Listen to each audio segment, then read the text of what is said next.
Hari Om. Welcome, everyone. Good afternoon, this Halloween. So I'm very happy to be with you to share some thoughts about one of my most favorite subjects, which is pranayama.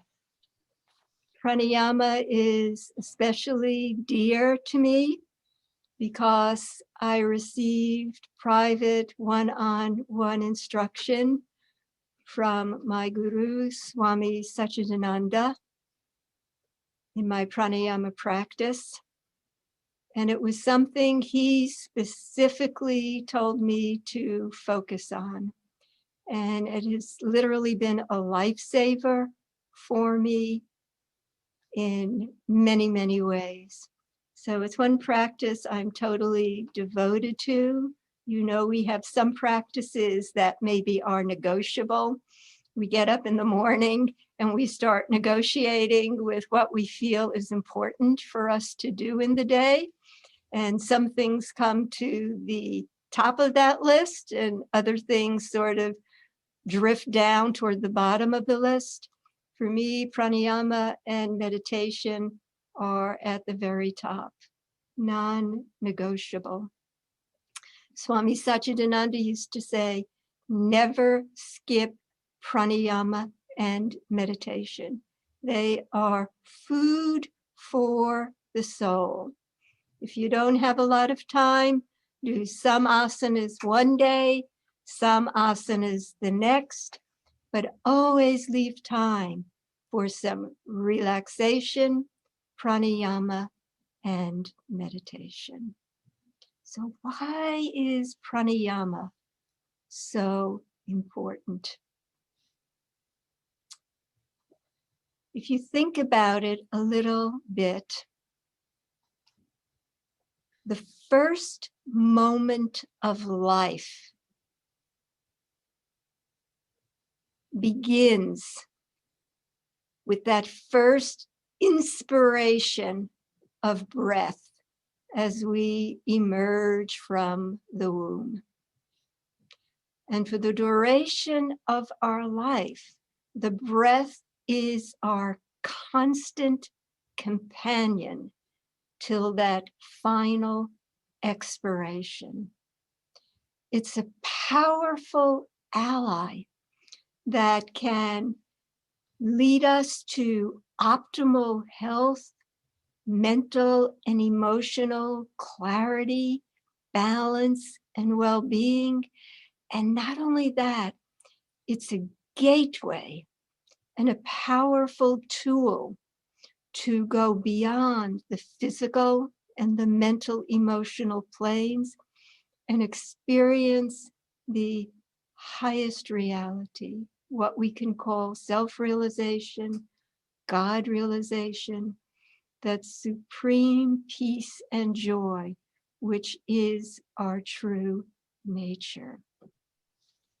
Breath is the primary indication of life. If you're walking down the road and you see someone lying there, what is the first question you ask? You don't say, I wonder if he's digesting well. You don't say, I wonder if he had a good elimination today. You don't ask even, is his heart beating? The first thing that comes to mind that we normally ask is he or she breathing? That is the primary indication of life. There are three possible relationships that we can have with the breath. We can observe it, we can direct it, or we can regulate it. Observing the breath is a very popular and effective meditation technique. And you can use 3 subtle inner senses in the process of observing the breath. You can watch it as it moves up and down the spine. You can watch it as it moves in and out the nostrils. You can even watch the movement of the abdomen that enables it to enter and then depart from the body.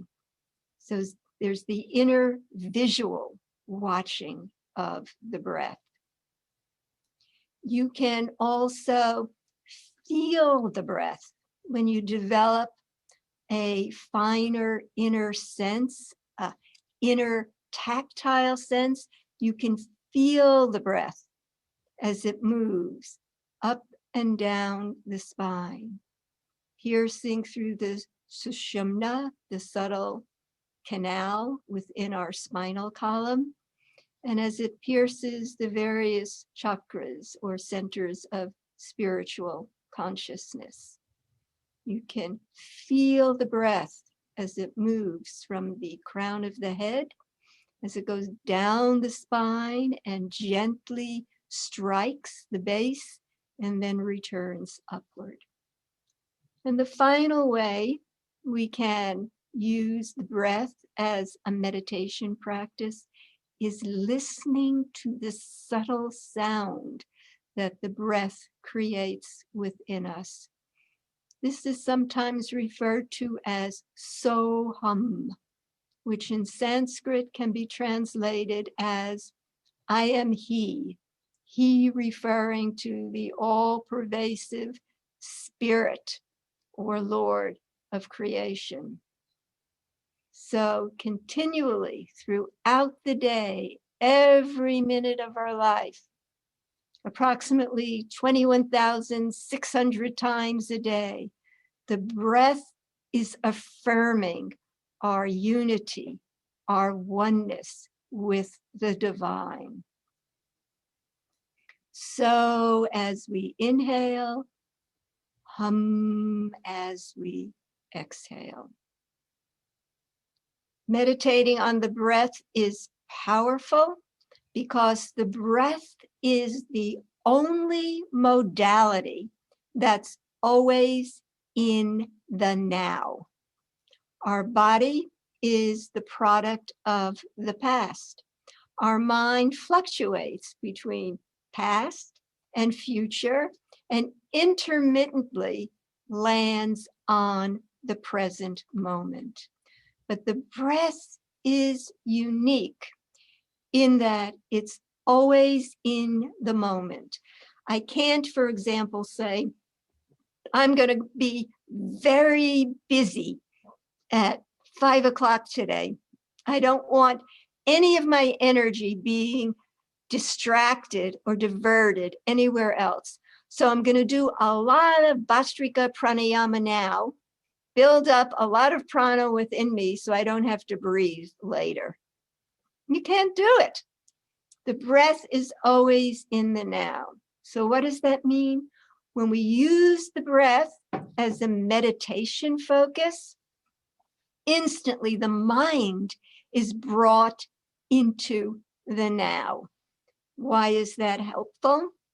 If we're always in the now, we will experience that higher consciousness because our mind will become steady, calm, clear.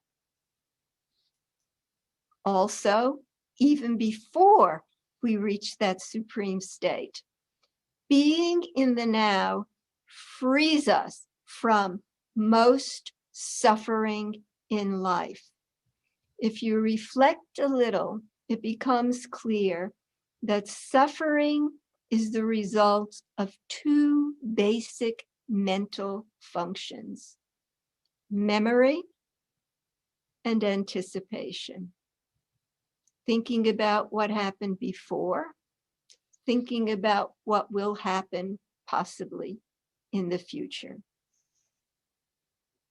If we stay in the now, there's a grace that flows from that gives us the capacity to cope and deal with things that we can't possibly do if we're dealing with them based on anticipation or imagination. It's a mystery, but it is a fact. A French philosopher named Fenelon from the 16th century once said, when God sends challenges, problems, trials, crises into the life, they come, as it were, prepackaged, this is my wording, with sufficient grace to sustain us. But the problems we create for ourselves through anticipation, imagination, exaggeration, there's no grace to sustain us through that. For that, we're on our own. So being in the now keeps us focused. When the mind becomes focused, it gains tremendous power, and it has the capacity to skillfully deal with whatever is unfolding before us. So we can observe the breath with 3 subtle inner senses. We can direct the breath. This is where pranic healing comes into play. And we often discuss this when we explore the science of pranayama. Pranayama involves controlling, regulating, and ultimately mastering the breath. So in pranic healing, we are directing, controlling, and regulating the flow of the breath. The reason this is possible is because the breath and the mind share what you can call a reciprocal relationship. Prana, or energy, powers the thoughts in our mind. And the reverse is also true. Our mind can tell the energy where to go.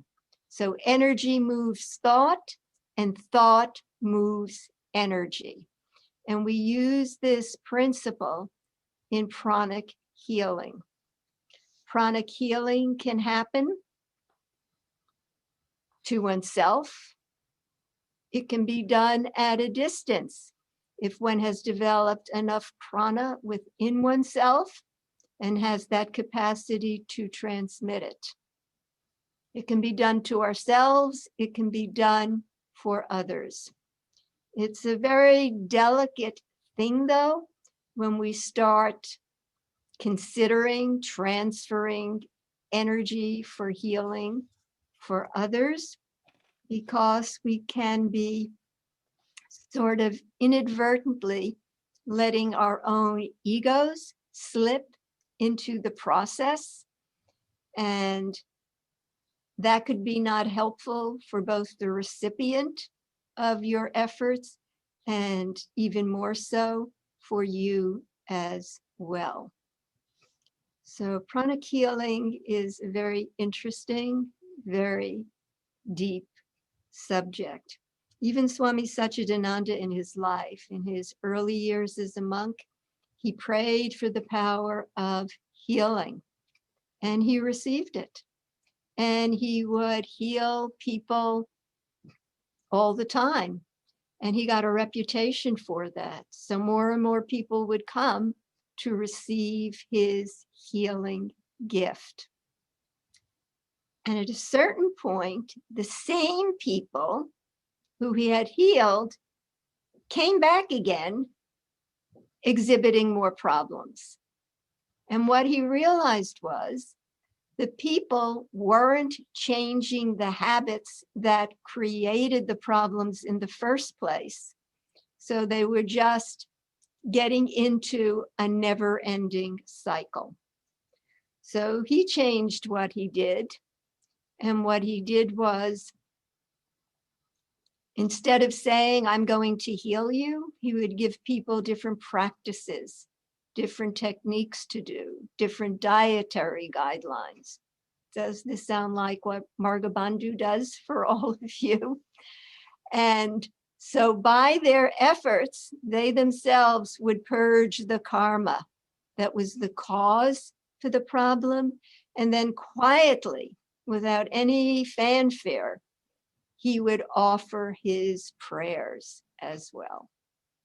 So he would back their efforts, but they weren't depending on him for a quick fix. The way pranic healing is done, you can visualize any natural form of energy. It can be air, it can be water, fire, light, blessings flowing from a holy sage. You can picture it when you're in that peaceful state in deep relaxation, flowing, entering you through the top of the head, flowing down the body, exiting through the soles of the feet. And as the energy courses through your body, if there's a problem anywhere, you gently direct the energy there and tell it, do your healing work. And then the problems are carried out away from the body through the soles of the feet. It can also be done with breathing. It's very effective with alternate nostril breathing. You can breathe in tremendous amounts of energy from an infinite cosmic source. Feel it suffuse. Feel it fill every cell, every atom, every tissue, every organ of your body. Tell it to perform its healing work. And then as you exhale, release all the toxins, all the tensions, all the problems in the body. It is extremely effective, extremely effective. So that's directing the energy. And the final way we can relate to the breath, the main topic of our discussion today, is the science of pranayama, in which we seek to control all the energy currents within us by regulating the breath. Let's start with the word pranayama. Prana is the vital energy that permeates and animates the entire creation.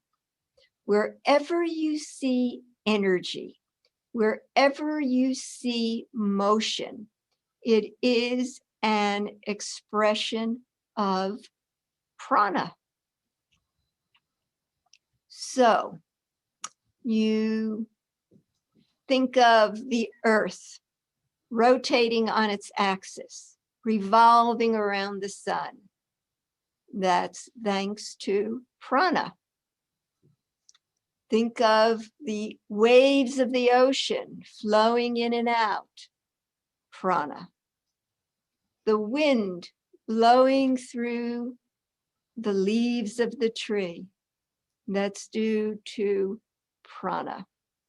A car riding down the road, it's prana in the form of electricity or gasoline that's powering that car. Bring it close to home. I can do this because of prana. Think of all the motion that occurs within the body.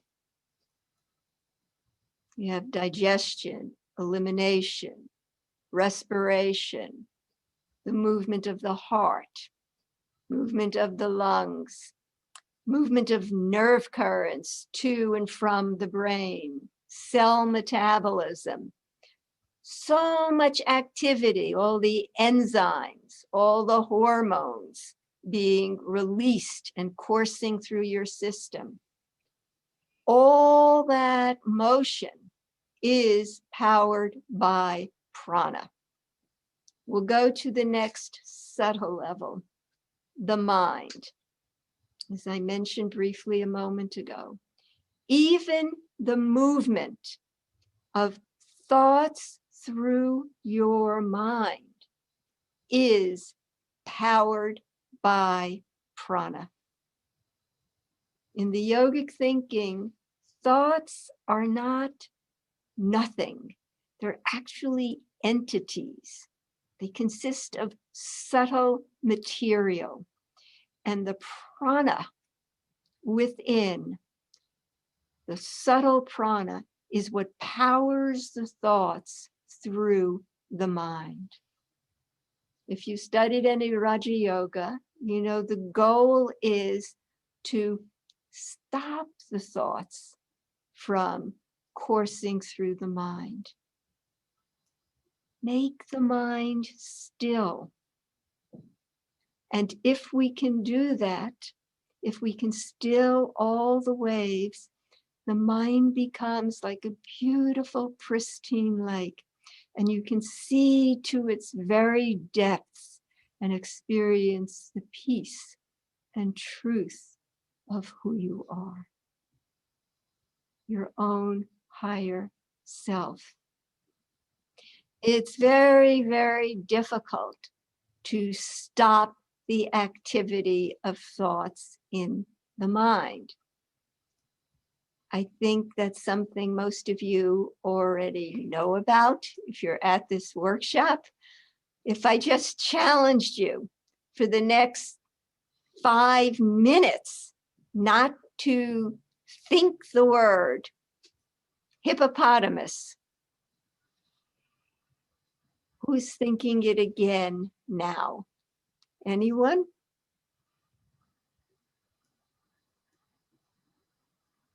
The question is, what is the likelihood you would be thinking it if I didn't mention it?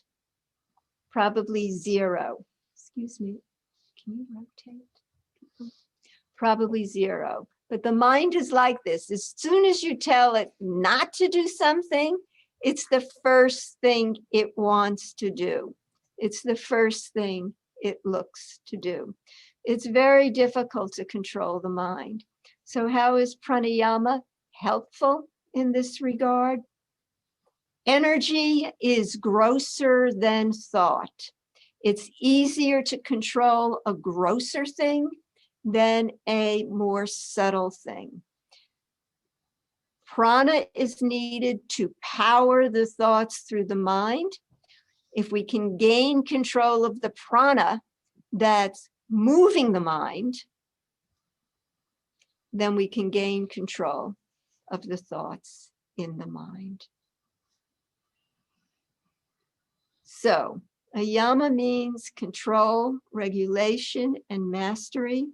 We gain control of our inner physiology when we gain mastery over the pranic currents within. This will give us optimal health and vitality. And even more importantly, from a yogic perspective, we can gain control ultimately of the thoughts that go through our mind and experience the highest realization. So, pranayama is an extraordinary gift we can give ourselves for physical, emotional, and spiritual well-being. One of the reasons that pranayama is so effective, if you know anything about the koshas, the 5 sheaths, the Maya koshas that surround the light within, we have the physical, the vital, the mental, emotional, the intellectual, and then what we call the bliss body. 5 levels, ever more gross, emanating from the center, of material substance that surrounds the light within. We want to experience that light. All those layers need to be purified, strengthened, harmonized, aligned. The important thing to note is that between the outermost or physical level and the mental, emotional level lies the energetic or vital or pranic level. The pranamaya kosha, we say, lies midway between the annamaya kosha, the physical level, and the manomaya kosha, the emotional, mental, reactive, habit-oriented level, the desiring level of the mind. So what does that mean? It means when you work with the prana, not only do you affect the energy within your system, but you also affect the two sort of adjacent levels, the physical and the mental, emotional. So you get sort of a threefold level of benefit. And then since all the levels get aligned, you get the ultimate benefit as well. So just want to clarify why we work with the breath in order to gain control of the pranic currents within. The amazing thing about the breath, actually two amazing things about the breath, is that first, the breath reflects everything that's happening within us physiologically and psychologically. And we can, by regulating the breath, affect everything that's happening within us physiologically and psychologically. The breath, you can say, is the vehicle or the expression of all the subtle energy movements, all the pranic forces within. So it's reflecting it, and by working with it, you can impact it in very precise, deliberate ways. Secondarily, of all our physiological functions, the breath is the only one that is both voluntary and involuntary. If you don't give it any thought whatsoever, it will just keep going. Some higher force keeps sending it back as long as we have a job to do here on this earthly plane. But at any moment, if we wish, we can intervene on that automatic process and manipulate the breath however we wish.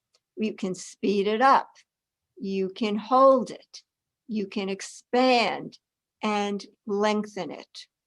So what we do in essence is we take hold of the voluntary accessibility of the breath, and we use that as a gateway to access the involuntary background and access that part of the brain where involuntary functions occur.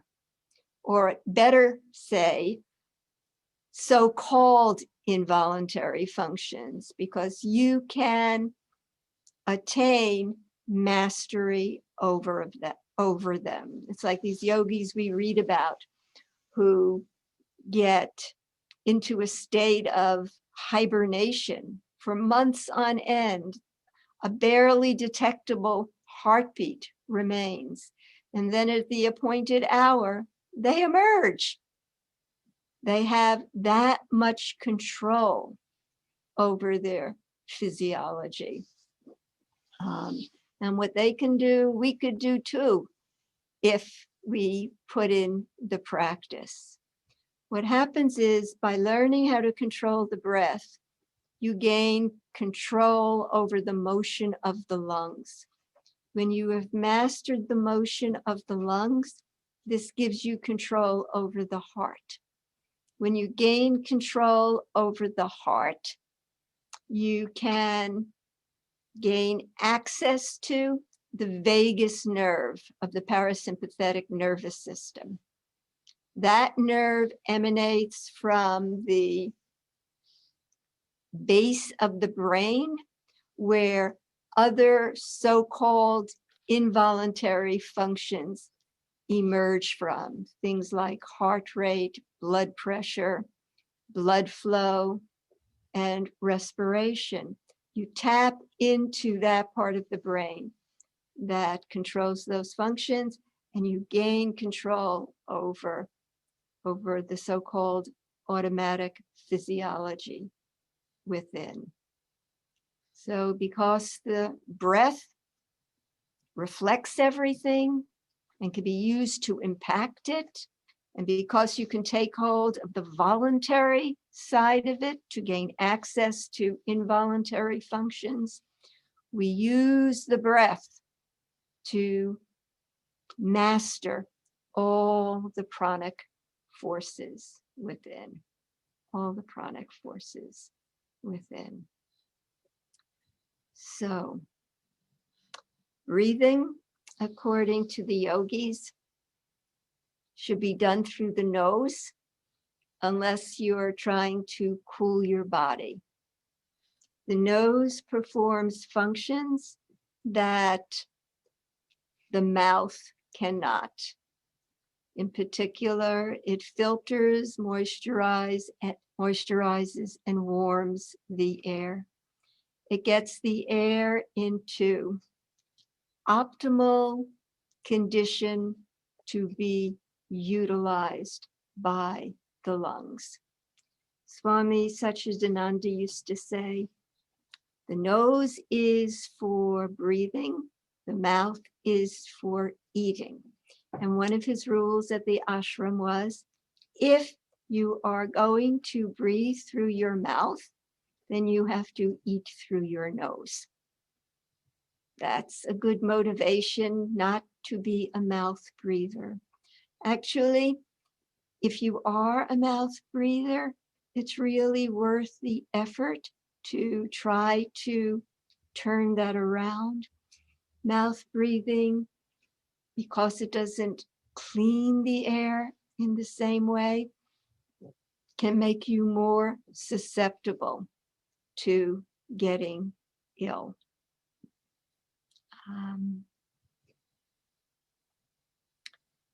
There's a kriya for cleaning the nose to make it a better instrument for pranayama and to help keep your health at top potential. It's called neti, jala neti, sutra neti. Jala, water, sutra, thread.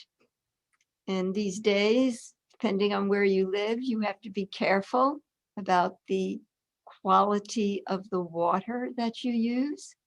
If you have any doubts, boil it, cool it first, or use distilled water, and then use sea salt, non-iodized salt. A half teaspoon in a cup of water is physiological saline. It resembles the composition of your tears. This is good to do every day.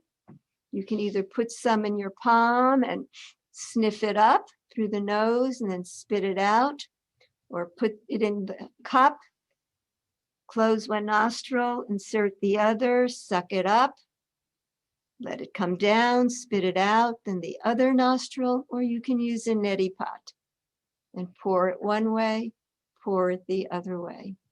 This eliminates any debris, toughens the mucus blanket, helps to drain the sinuses.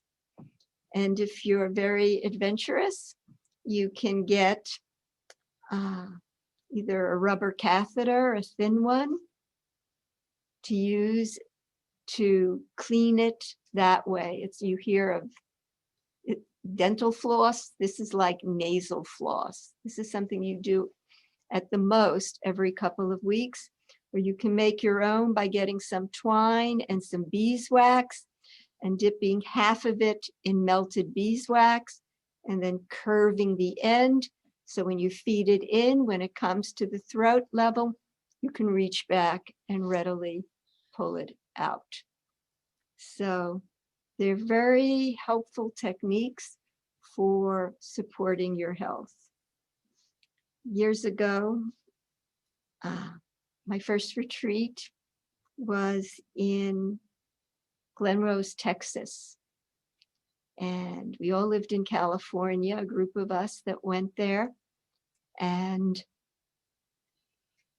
on the way back, we had to be very careful not to avoid going through Mexico, because the people who had sponsored the retreat gave us a lot of fruit to take back with us that we could have on our journey that was going to take a few days. So we tried to be very careful, but then we accidentally got into Mexico. So there we are. There were a load of us in the van. Immediately the border guards came, had us get out, and taking one look at us, they got the dogs to sniff everything to see if we were carrying any contraband. They didn't find any contraband, but they did find the rubber catheters that people used for string netting. And they were about to take us off to a Mexican jail somewhere when one of the guys who was with us got inspired and he snatched that rubber catheter away from the guard and started stuffing it up his nose. And another fellow came over and started explaining sutra neti. So after that bizarre demonstration, the guards gathered in a corner and came back and said they didn't believe anyone could have made that up and done it on the spot. So they let us go. But unfortunately, they confiscated all our fruit. But it was an interesting yoga story to recall many years later. Okay, some pointers. The very foundation of all pranayama practices is our simple 3-part deep breathing. Because it's so simple, don't underestimate the value of it. I once was at a talk that Swami Satchidananda gave to a group of people dealing with AIDS and HIV. And the main thing he recommended to rebuild the immunity was simple 3-part deep breathing. Deep breathing has benefits on 5 levels. Number 1, it supercharges the lungs with air, oxygen, prana. 7 to 10 times as much oxygen and prana are taken into the system than in a normal, simple breath. This fills the body with additional energy. Also, in deep breathing, the lower lobes of the lungs get ventilated, which doesn't happen in the higher chest breathing that most people do. There's an ample blood supply there, so you get good exchange between the air in the lungs and the bloodstream.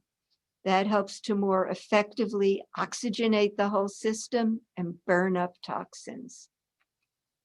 So you get a benefit in the area of the lungs. You get a benefit for the heart. Heart disease is caused when the muscle doesn't get sufficient oxygen. What this does is it increases the oxygen level of the blood. Also, when you do 3-part deep breathing, engaging the diaphragm, the heart gets a massage.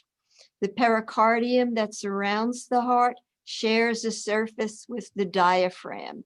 As the diaphragm is engaged, the heart is pulled down and a massaging action occurs. As you all know, anything that is massaged gets toned. Anything toned improves in function. Also, all the organs in the abdominal region, through deep diaphragmatic breathing, they also get toned at that time. Thirdly, for the heart, the vena cava is the vessel that returns blood to the heart. It pierces the diaphragm. When you breathe diaphragmatically, the vena cava gets massaged, and due to that massaging action, it repeatedly expands. It's like it dilates, and the blood flow back to the heart is assisted. Another thing that's benefited by simple 3-part deep breathing is stress reduction. We're all very familiar with stress. First thing that happens when we get stressed, our breathing changes. It can become accelerated. It can become shallow. Simple 3-part deep breathing can restore mental and physiological balance, take you off from the brink, bring you back to a balanced state. Also, when you breathe high in the chest, which we call chest breathing, which most people these days do, you keep the abdomen a little tight and you breathe high. This is actually part of the fight or flight syndrome. It's like you're in the jungle, you see the wild animal, you get geared up for action, the breath goes high in the chest, the eyes become dilated, digestion shuts down. Instead, all the energy is diverted to the limbs so you can run and move and do what needs to be done to get safe. Most of us function in that mode all the time because we're breathing that way. If we switch constantly to always be taking diaphragmatic 3-part breathing, we move into another mode of functioning. We diffuse that fight or flight reaction. And finally, with respect to stress, simply taking a deep breath has an extraordinary effect in the body. You know how when we take a deep breath and we go, it's like everything relaxes.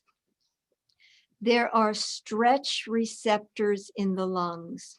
When they get fully expanded, they send an electrical signal to the hypothalamus in the brain.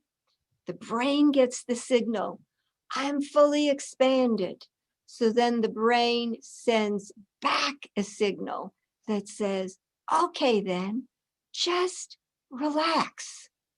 Simply taking a deep breath will do that. it will cause this relaxation response.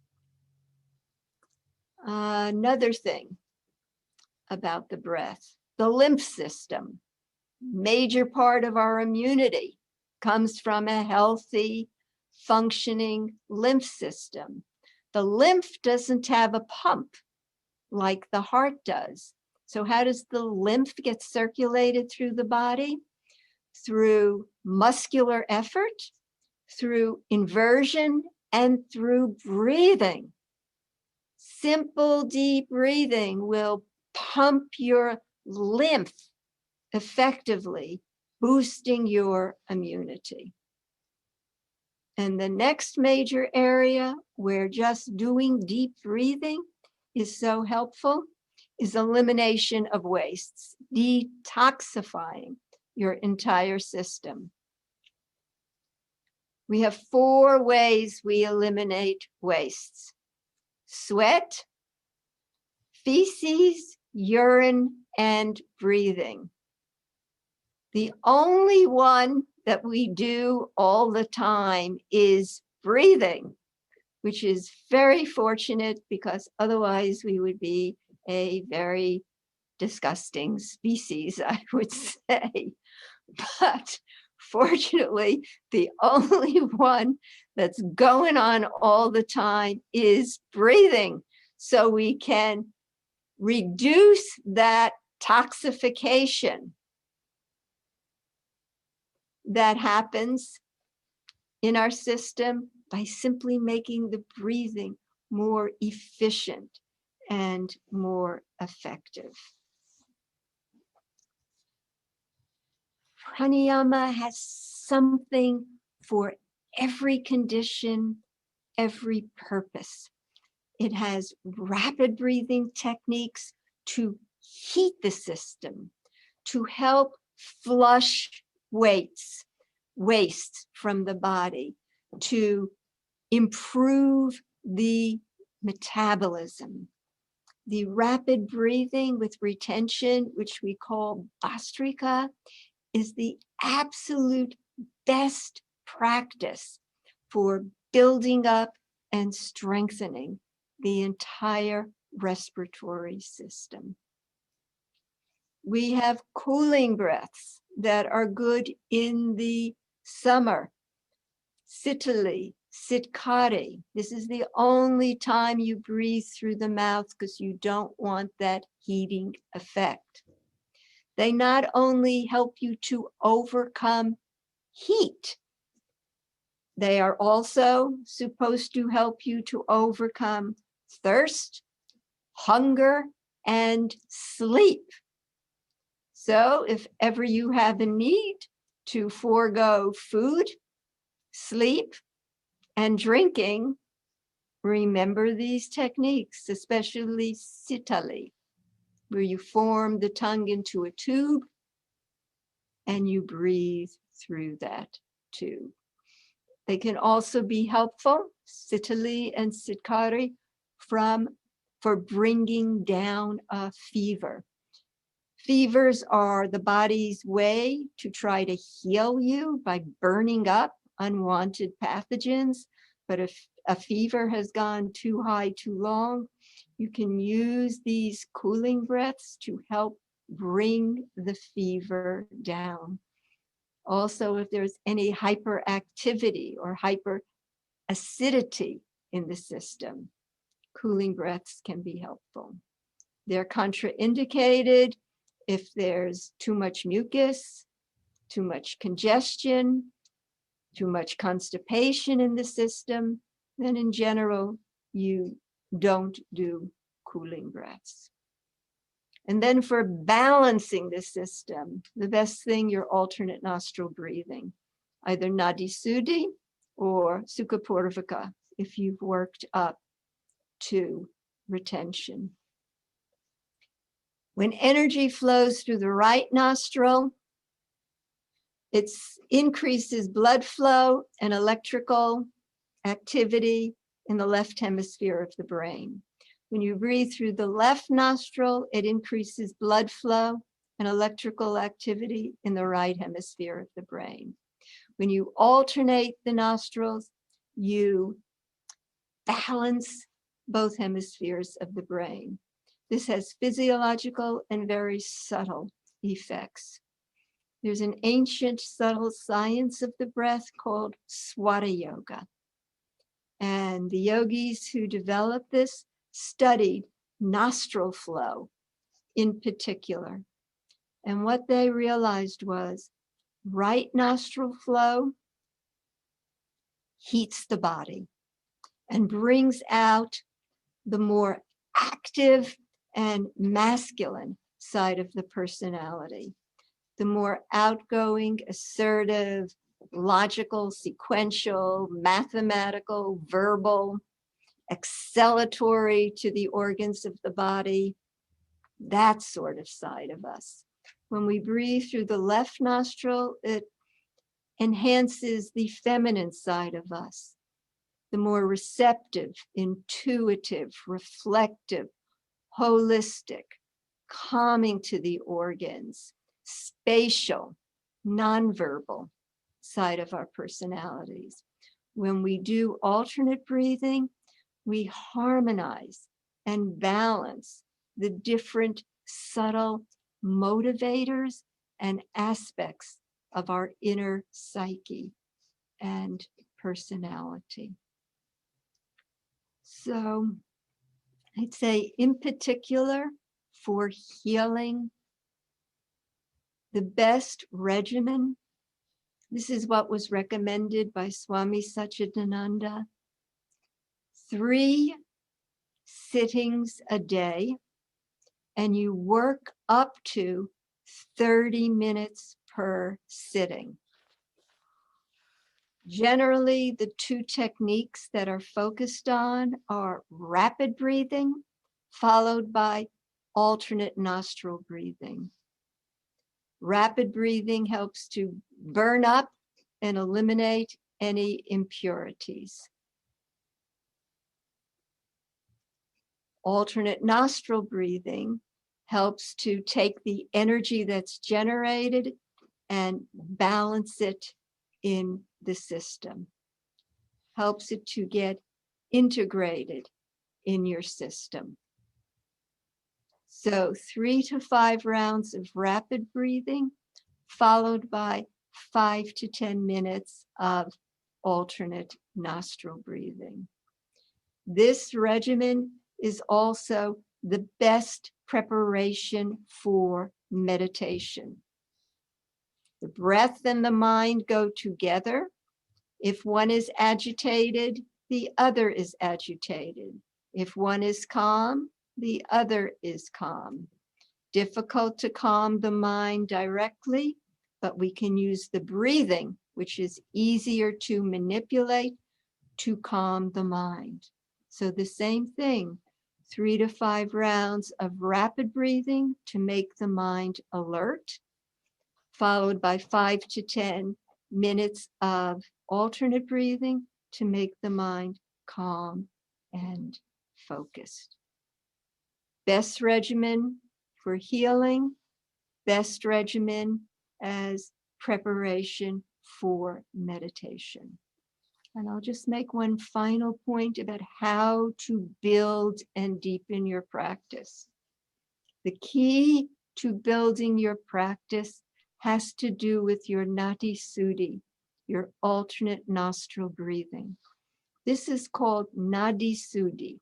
Nadi refers to the subtle tubes within the body. The yogis tell us there are 72,000 through which the prana flows. We have arteries, capillaries, and veins for blood. We have nerve channels for physical nerve transportation. We have neurons that are triggered. And for prana, we have subtle tubes made of astral matter. Suddhi means purification. Nadi suddhi purifies the tubes through which the pranic current flows. What you do is to build your nadi suddhi, First, you try to have smooth transitions between the nostrils. Then you try to make the exhalation longer than the inhalation. The quality of the exhalation is the most important thing in pranayama. It is emphasized even more than the retention. In fact, you can't have a good benefit unless the exhalation is smooth and finely regulated. That's where the power comes. So you begin extending the exhalation, learning how to do that. Then you make the exhalation twice as long as the inhalation, and you can mentally count as you do it. And it's good to say Om between the numbers as you count to get a more accurate second count.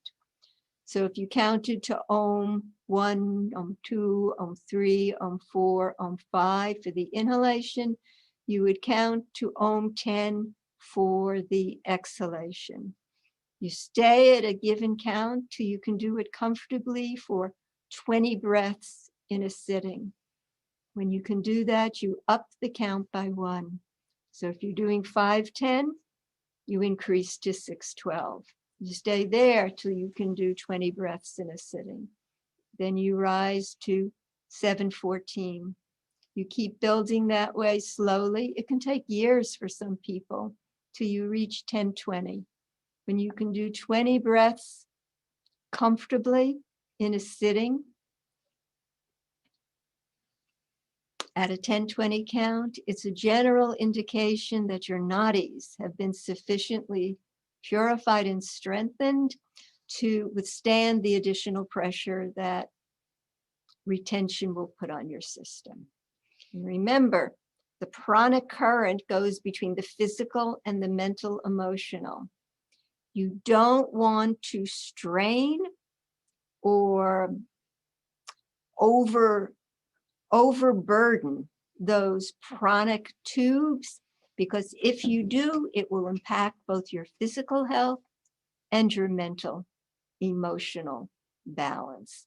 So you build slowly, and then you have tremendous benefit, tremendous benefit. So I see I'm coming to the end of my hour. I'd like to